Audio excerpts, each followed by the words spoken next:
মিশর একটি এমন দেশ যেখানে ইতিহাস শুধু বইয়ের পাতায় নয়, মাটির প্রতিটি স্তরেই লুকিয়ে আছে হাজার বছরের গল্প। আর সেই ইতিহাসের অসাধারণ কিছু নিদর্শন একসাথে যদি দেখতে চান, তাহলে আপনাকে অবশ্যই আসতে হবে লাক্সার মিউজিয়ামে। নাইল নদীর পূর্ব তীরে অবস্থিত লাক্সার শহরকে অনেকেই বলে থাকেন পৃথিবীর সবচেয়ে বড় ওপেন এয়ার মিউজিয়াম, কারণ এখানেই রয়েছে বিখ্যাত কার্নাক টেম্পল, লাক্সার টেম্পল এবং কাছেই রয়েছে রাজাদের সমাধিক্ষেত্র ভ্যালি অব দ্য কিংস। এইসব ঐতিহাসিক স্থানের মাঝে দাঁড়িয়ে আছে আধুনিক কিন্তু অত্যন্ত গুরুত্বপূর্ণ একটি জাদুঘর, লাক্সার মিউজিয়াম। 1975 সালে দর্শনার্থীদের জন্য খুলে দেওয়া হয় এই মিউজিয়াম।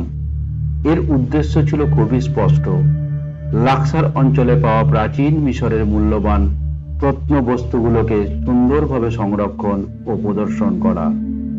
মিশরের অনেক মিউজিয়ামে প্রচুর জিনিসপত্র থাকলেও এখানে প্রতিটি বস্তু খুব যত্ন করে প্রদর্শন করা হয়েছে।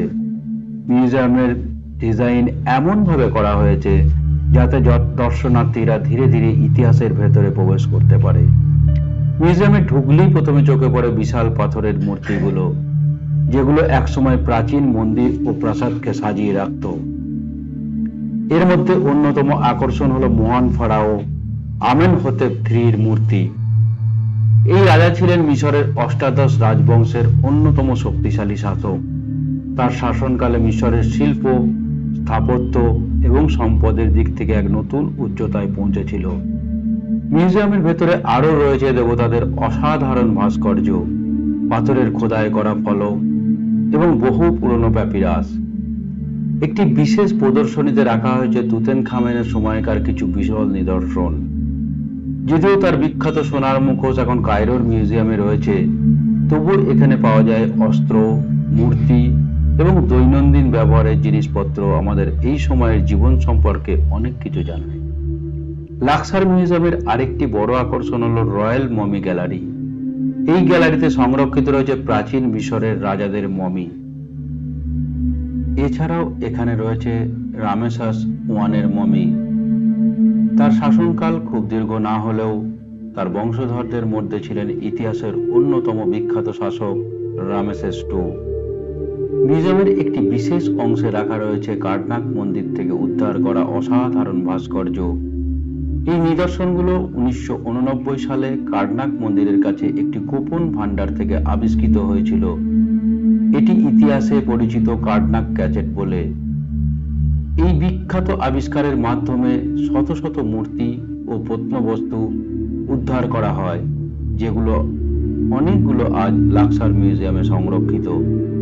মিউজিয়ামের আরেকটি আকর্ষণ হলো প্রাচীন অস্ত্রশস্ত্র, অলংকার এবং দৈনন্দিন জীবনের বিভিন্ন জিনিসপত্র। এইসব বস্তু আমাদের জানায় প্রাচীন মিশরের মানুষ কেমন পোশাক পরত, কিভাবে যুদ্ধ করত, কিভাবে ধর্মীয় অনুষ্ঠান পালন করত। দিনের বেলা যখন সূর্যের আলো নাইল নদীর ওপর পড়ে, তখন মিউজিয়ামের বাইরের দৃশ্য অসাধারণ লাগে, আর রাতের আলোয় মিউজিয়ামটি যেন আরো রহস্যময় হয়ে ওঠে। নীরব এই পরিবেশে দাঁড়িয়ে মনে হয় হাজার বছর আগে ফারাওরা যেন এই ইতিহাসের ভেতরে জীবন্ত হয়ে আছেন। আজকের আধুনিক পৃথিবীতে দাঁড়িয়ে আমরা যখন এই প্রাচীন নিদর্শনগুলি দেখি, তখন বুঝতে পারি মানব সভ্যতার ইতিহাস কত দীর্ঘ, কত বিস্ময়কর। আজ সেই ইতিহাসের এক গুরুত্বপূর্ণ অধ্যায় লুকিয়ে আছে লাক্সার মিউজিয়ামের ভেতরে। যদি কখনো মিশরের মধ্যে আপনি ভ্রমণের সুযোগ পান, তাহলে এই মিউজিয়াম অবশ্যই ঘুরে দেখবেন, কারণ এখানে যে ভাস্কর্য এবং সংরক্ষিত যে মূর্তি আছে, হাজার বছরের সভ্যতার গল্প, রহস্য আর রাজকীয় ঐতিহ্যের স্মৃতি।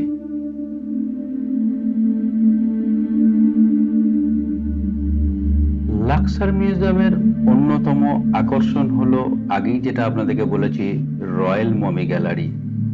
এখানে সংরক্ষিত আছে প্রাচীন মিশরের কয়েকজন শক্তিশালী ফারাওর মমি, যাদের মধ্যে উল্লেখযোগ্য হলো আমোস I এবং রামেসেস I। কিন্তু এই মমিগুলো সবসময় এখানে ছিল না। এগুলো পেছনে রয়েছে এক রহস্যময় আবিষ্কারের গল্প। প্রায় 3000 বছর আগে প্রাচীন মিশরের রাজাদের সমাধিগুলো লুট হওয়ার আশঙ্কা বাড়তে থাকে। তখন মন্দিরের পুরোহিতরা রাজাদের দেহকে নিরাপদে রক্ষা করার জন্য একটি গোপন পরিকল্পনা করেন। তারা বিভিন্ন রাজাদের মমি তাদের মূল সমাধি থেকে সরিয়ে নিয়ে গিয়ে লুকিয়ে রাখেন এক গোপন সমাধি ক্ষেত্রে। এই গোপন সমাধি আবিষ্কৃত হওয়ার পরে দেহের এল বাহিরির এলাকায় 1881 সালে প্রত্নতাত্ত্বিকরা যেখানে একটি বিশাল রয়্যাল ক্যাসে আবিষ্কার করেন। এই আবিষ্কারটি ইতিহাসে পরিচিত দাহেরি এল বাহিরি রয়্যাল ক্যাচে নামে। এই গোপন কক্ষে একসাথে পাওয়া যায় বহু ফারাউন মমি, যেগুলো শতাব্দীর পর শতাব্দী ধরে লুকিয়ে রাখা হয়েছিল। পরবর্তীতে এই মমিগুলোর মধ্যে কয়েকটি সংরক্ষণ করা হয় লাক্সারের এই আধুনিক জাদুঘরে, লাক্সার মিউজিয়ামে, যেগুলো এখন আপনারা দেখতে পাচ্ছেন। আরেকটি উল্লেখযোগ্য মমি এখানে রয়েছে, যেটা বলা হয়েছে রামেসাস ওয়ানের। তার মমির ইতিহাস আরো নাটকীয়। অনেক বছর ধরে একটি হারিয়ে গিয়েছিল এবং পরে বিদেশে একটি ব্যক্তিগত সংগ্রহে পাওয়া যায়। দীর্ঘ গবেষণার পর অবশেষে একটি মিশরে ফিরিয়ে আনা হয় এবং সংরক্ষণ করা হয় এই লাক্সার মিউজিয়ামে। আজ যখন দর্শনার্থীরা এই মমিগুলোর সামনে দাঁড়ায়, তখন তারা শুধু একটি সংরক্ষিত দেহ দেখে না, তারা দেখতে পায় হাজার হাজার বছর আগের এক রাজকীয় ইতিহাস। এই মমিগুলো যেন প্রমাণ করে প্রাচীন মিশরের রাজারা মৃত্যুর পরেও অমর হয়ে থাকতে চেয়েছিলেন, আর সেই অমরত্বের সাক্ষী হয়ে আজও নিঃশব্দ শুয়ে আছে তারা লাক্সার মিউজিয়ামের এই রহস্যময় গ্যালারির ভেতরে।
এখানে আপনারা যে জিনিসপত্রগুলো দেখছেন সেগুলো সম্পূর্ণই মাটির তৈরি এবং খুব সুন্দরভাবে নকশা করা হয়েছে। কিছু পাত্রে দেখা যায় নীলনদ, নৌকা, পশু পাখি ও ধর্মীয় প্রতীক, যেগুলো প্রাচীন মিশরের বিশ্বাস ও সংস্কৃতির প্রতিফলন। অনেক সময় এই পাত্রগুলো মৃত মানুষের সমাধির ভেতর থেকেও উদ্ধার করা হয়েছে, কারণ প্রাচীন মিশরীয়দের বিশ্বাস ছিল মৃত্যুর পরেও মানুষের আত্মা আরেকটি জীবনে প্রবেশ করে এবং সেখানে তার দৈনন্দিন জিনিসের প্রয়োজন হবে। মাটির তৈরি ছোট্ট ছোট্ট মূর্তি এবং পত্রগুলো প্রত্নতাত্ত্বিকদের কাছে অত্যন্ত মূল্যবান, কারণ এগুলোর মাধ্যমে জানা যায় প্রাচীন মিশরের খাদ্যাভ্যাস, বাণিজ্য এবং সামাজিক জীবন সম্পর্কে অনেক তথ্য। আজ হাজার হাজার বছর পরে এই সাধারণ মাটির পাত্রগুলোই হয়ে উঠেছে ইতিহাসের গুরুত্বপূর্ণ দলিল, আর সেই ইতিহাসের নীরব সাক্ষী হয়ে আজও প্রদর্শিত হচ্ছে এগুলো।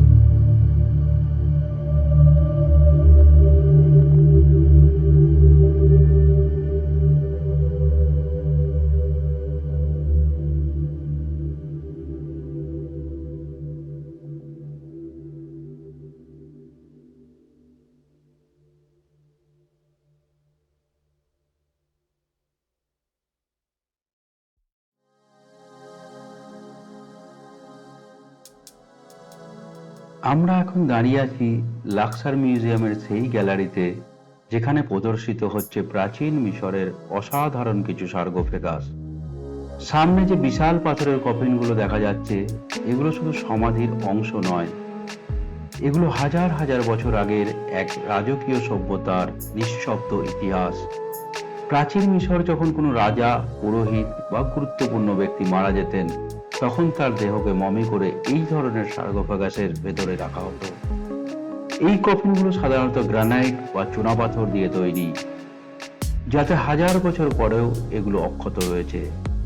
আপনি যদি কাছ থেকে লক্ষ্য করেন, দেখতে পাবেন এই সার্কোফাগাসগুলোর গায়ে খোদাই করা আছে অসংখ্য ছবি ও হাইরোগ্লিফিক লেখা।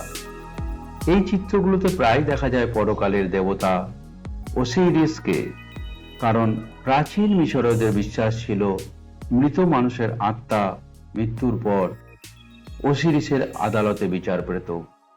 এই সার্কোফাগাসগুলো অনেকগুলো পাওয়া গেছে বিখ্যাত সমাধিক্ষেত্র ভ্যালি অব দ্য কিংস লাক্সারের আশেপাশের বিভিন্ন সমাধি থেকে।